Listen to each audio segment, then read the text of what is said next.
حبايبي انا رجعت لكم اهو، غسلت القوطه اهي، وادي اللي اعمل بيها المكرونه، وادي الاجنحه غسلتها بقت زي الفل. خلاص الميه اهي، هحطها بقى.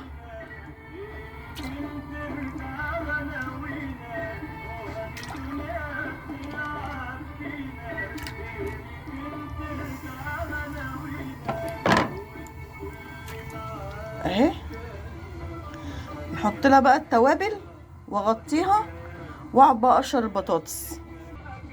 حبايبي اهي التوابل اهو، فلفل اسمر وكمون وبصلايه، هنسيبهم بقى ونغطيهم.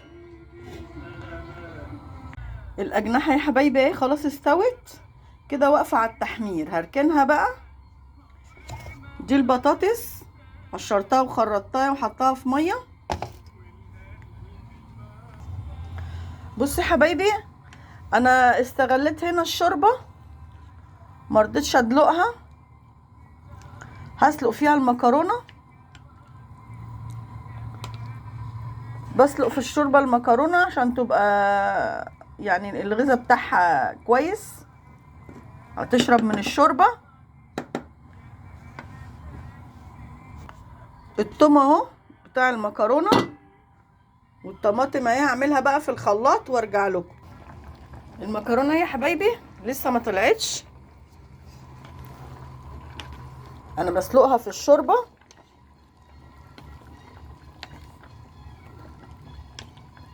عشان تاخد الغذاء بتاع الشوربه. هنا هدلقها، خسارتها ايه حبايبي؟ التوم اهي دقتها، هتحمر بقى. اقوم حاطه ايه الطماطم في المصفى هنا في الحل، واصفيها هنا.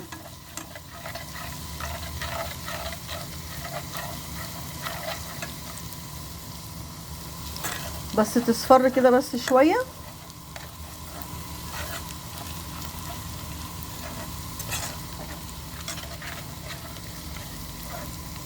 انا عامله معاكم المكرونه كذا مره، يعني انتوا عارفين المكرونه بتتعمل ازاي، مش لازم بقى اطول عليكم الفيديو يعني.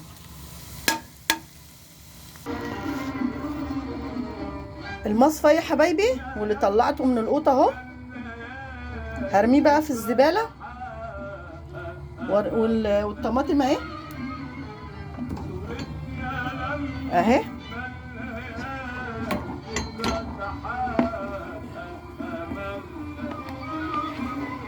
هنسيبها بقى تتسبك ونحط توابلها معاكم.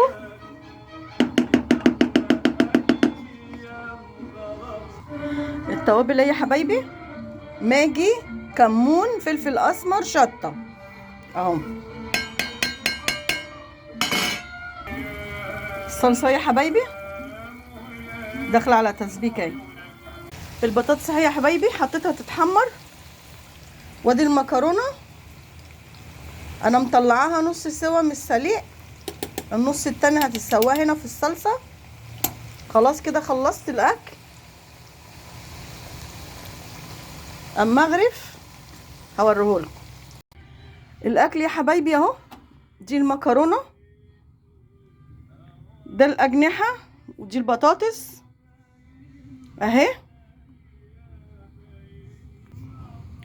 حبايبي الاكل اهو خلاص خلص، الاجنحه، البطاطس، المكرونه اهي. بألف هنا وشفا للي ياكل.